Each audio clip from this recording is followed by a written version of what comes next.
Praise the lord. ప్రభు పేరిట మరొక దినంలోకి మీకందరికీ వందనాలు. ఈ దినము పరిశుద్ధాత్మ దేవుడు మన కొరకు ఏర్పాటు చేసుకున్న వాక్య భాగము కీర్తనలు 21వ అధ్యాయము 1-13 వచనాలు. యెహోవా రాజు నీ బలమును బట్టి సంతోషించుచున్నాడు. నీ రక్షణను బట్టి అతడు ఎంతో హర్షించుచున్నాడు. అతని మనోభిష్టము నువ్వు సఫలం చేయుచున్నావు. అతని పెదవుల్లో నుండిచిన ప్రార్థన నువ్వు మానక అంగీకరించుచున్నావు. శ్రేయస్కరమైన ఆశీర్వాదములతో నువ్వు అతనిని ఎదుర్కొనుచున్నావు. అతని తల మీద అపరంజి కిరీటము నువ్వు ఉంచియున్నావు. ఆయుష్షు నిమ్మని అతను నిన్ను వరమడుగుగా నువ్వు దానిని అతనికి అనుగ్రహించి ఉన్నావు. సదాకాలము నిలుచు దీర్ఘాయువు నువ్వు దయచేసి ఉన్నావు. నీ రక్షణ వలన అతనికి గొప్ప మహిమ కలిగెను. గౌరవ ప్రభావములను నువ్వు అతనికి ధరింపజేసి ఉన్నావు. నిత్యము ఆశీర్వాద కారకుడుగా నుండినట్లు నీవు అతనిని నియమించి ఉన్నావు. నీ సన్నిధిని సంతోషముతో అతనిని ఉల్లసింపజేసి ఉన్నావు. ఏలయనగా రాజు యెహోవా యొద్ద నమ్మిక ఉంచుచున్నాడు. సర్వోన్నతుని కృపచేత అతడు కదలకుండా నిలుచును. నీ హస్తము నీ శత్రువులందరినీ చిక్కించుకొనును. నీ దక్షిణ హస్తము నిన్ను ద్వేషించు వారిని చిక్కించుకొనును. నువ్వు ప్రత్యక్షమైనప్పుడు వారు అగ్నిగుండం వలె అగుదురు. తన కోపం వలన యెహోవా వారిని నిర్మూలం చేయును. అగ్ని వారిని దహించును. భూమి మీద ఉండకుండా వారి గర్భఫలమును నాశనం చేసెదవు. నరులో ఉండకుండా వారి సంతానము నశింపచేసెదవు. వారిని కీడు చేయాలని ఉద్దేశించి దురాభిప్రాయము పన్నిరి. కానీ దానిని కొనసాగింపలేకపోయిరి. నువ్వు వారిని వెనుకకు త్రిప్పివేసెదవు. నీ వింటి నారులను బిగించి వారిని ముఖం మీద కొట్టుదువు. యెహోవా నీ బలమును బట్టి నిన్ను హెచ్చించుకొనుము. మేము గానము చేయుచు నీ పరాక్రమమును కీర్తించెదము. హల్లెలూయా, హల్లెలూయా. పరిశుద్ధాత్మ దేవుడు ఈరోజు ఈ వాక్య భాగం ద్వారా మనతో మాట్లాడుతూ ఉన్నారు. ఈ కీర్తనను కూడా దావీదు గారే రాశారు. ఇది దేవుడు రాజుకి ఇచ్చినటువంటి విజయానికి, ఆశీర్వాదాలకి, బలాలకి కృతజ్ఞతాస్తుతులు తెలియజేసుకుంటూ స్తుతి గీతం పాడుతున్నారనమాట దావీదు గారు.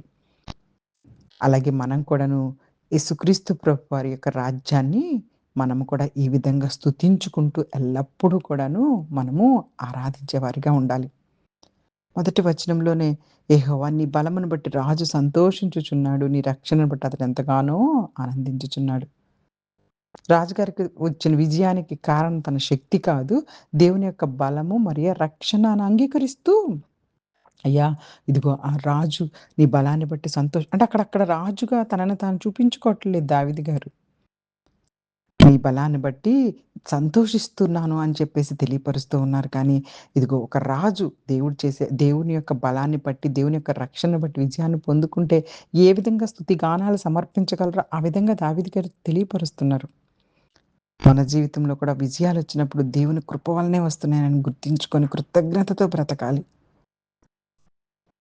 అతని మనోభిష్టం నువ్వు సఫలం చేశావు. అతని పెదవుల నుండి వచ్చిన ప్రార్థన నువ్వు మానక అంగీకరిస్తున్నావు అని చెప్పేసి, అతని తల మీద నువ్వు అపరంజి కిరీటం ఉంచావు అని చెప్పేసి చూడండి. దేవుడు దావీదు గారి ప్రార్థనలన్నీ ఆలకించి, అతని కోరికలు నెరవేర్చి, బంగారు కిరీటాన్ని దేవుని అనుగ్రహము, గౌరవము, విజయానికి గుర్తుగా ఉంచినందుకు ఎంత చక్కగా స్తుతిస్తూ, ఆరాధిస్తూ పాడుతున్నారు. దేవుని చిత్తానుసారంగా ప్రార్థించే వారి కోరికలను దేవుడు ఆయన సమయంలో ఆయన నెరవేరుస్తాడు. హల్లెలూయా! హల్లెలూయా! అతడు జీవమును అంటే ఆయుష్‌ని అడగమనిస్తే నువ్వు దీర్ఘాయుషు ఇచ్చావు. దేవుడు రాజుకు దీర్ఘాయుషు, గౌరవాలని, మహిమలని, ఆనందాలని అన్నిటిని ప్రసాదించగలిగిన దేవుడు. దేవుని సన్నిధిలో ఉండే ఆనందమే నిజమైనటువంటి ఆనందం. ఆనందాన్ని అనుభవిస్తేనే గాని అర్థం కాదు. దావీదు గారు అనుభవించి రాస్తున్నారు. రాజు యెహోవా యందు నమ్మిక ఉంచుకున్నాడు. అత్యున్నతుని కృప వలన అతడు కదిలింపబడడు. హల్లెలూయా! సర్వోన్నతుని కృప చేత అతడు కదలకుండా దేవునిపై నమ్మకం ఉంచిన వారిని పరిస్థితులు కదిలించలేవు. ఆయన మీద నమ్మకము ఎంతో అద్భుతంగా దావీదు గారు తనకున్న నమ్మకాన్ని, తనకున్న విశ్వాసానికి, నా జీవితానికి అసలు పునాది, నా రక్షణ, బలము అన్నీ దేవుడే అని చెప్పేసేసి ఎంత చక్కగా స్తుతిస్తున్నారో. మనం కూడా అలా స్తుతించే వారిలో ఉండాలి. ఆ నమ్మకంలోకి వెళ్ళిపోవాలి. భక్తుల జీవితాల ద్వారా పరిశుద్ధాత్మ దేవుడు మనకి అనేక సార్లు జ్ఞాపకం చేస్తూ ఉన్నారు.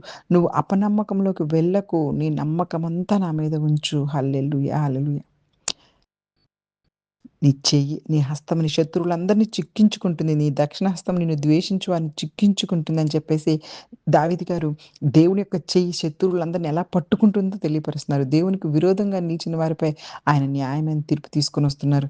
దేవుడు తన ప్రజలను కాపాడి దుష్టులను శిక్షిస్తూ ఉన్నారని ప్రతీకారం మంది కాదు, న్యాయం చేయడం దేవుని పని. హల్లెలూయా! హల్లెలూయా!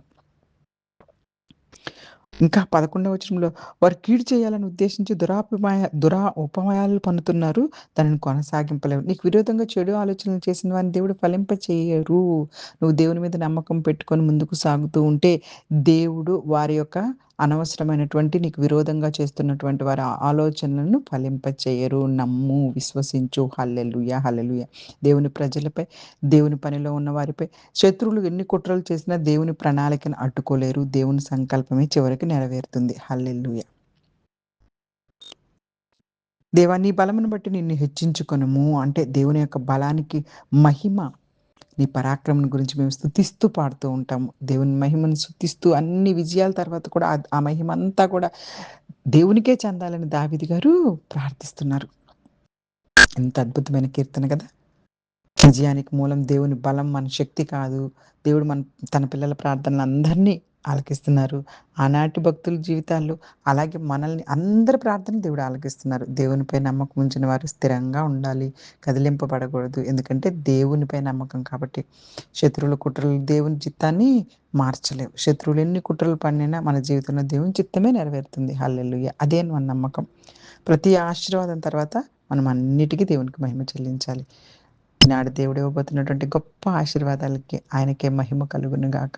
హల్లెలూయా! మహిమ కలగటం అంటే ఊరికనే మనం నోటితో స్తుతులు, ఆరాధనలు చేయడమే మాత్రమే కాదు గానీ, నోటితో స్తుతులు, ఆరాధనలు చేయాలి, ప్రార్థన చేసుకోవాలి, వాక్యం చదువుకోవాలి, అలాగే వాక్యానుసారంగా జీవించాలి. అలాగే మరి ముఖ్యంగా దేవునికి మహిమ రావాలంటే మనము బహుగా ఫలించటం వలన దేవునికి మహిమొస్తుంది.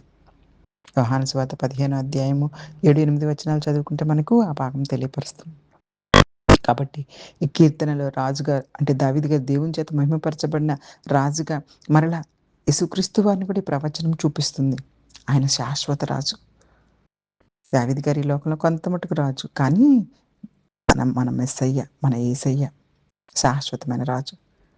ఆయనకు దేవుడు నిత్య మహిమను, విజయాన్నిచ్చారు. ఆయనను విశ్వసించే మనందరికీ నిత్య జీవాన్ని అనుగ్రహిస్తారు. కాబట్టి ప్రతి పరిస్థితిలోనూ ఆయననే నమ్మి, ఆయనకే మహిమొచ్చేలాగా మన జీవితాల్లో ఉండాలని కోరుకుంటూ, చిన్ని వాక్యాన్ని దేవుడు ఆశీర్వదించి దీవించును గాక. Amen. God bless you all. God bless you all.